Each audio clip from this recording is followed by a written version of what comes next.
Aujourd'hui, on distribue près de 100 repas chaque midi contre 45 avant la crise.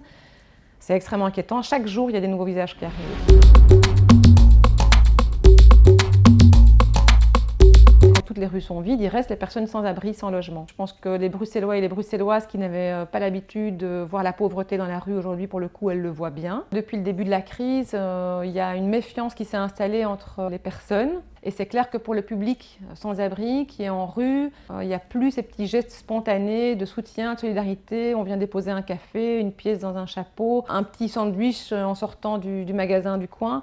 Et donc la disparition de ces gestes spontanés de solidarité, elle est catastrophique pour le public sans-abri.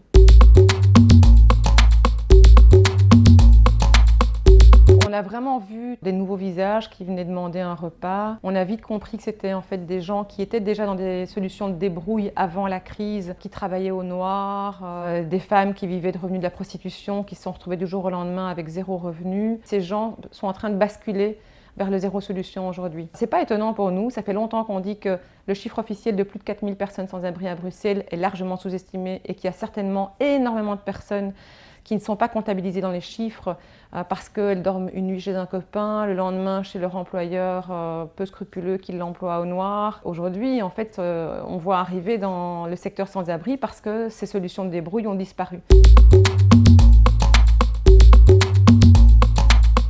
Et puis il y a toutes les personnes qui sont dans leur logement, mais de très très mauvaise qualité, insalubres, on en a beaucoup parlé, des familles monoparentales, des familles avec des revenus très faibles qui se retrouvent aujourd'hui dans des situations socio-économiques catastrophiques. Il ne faudrait pas grand-chose pour que ces gens basculent vers le sans-abrisme. Le pas grand-chose aujourd'hui, on y est.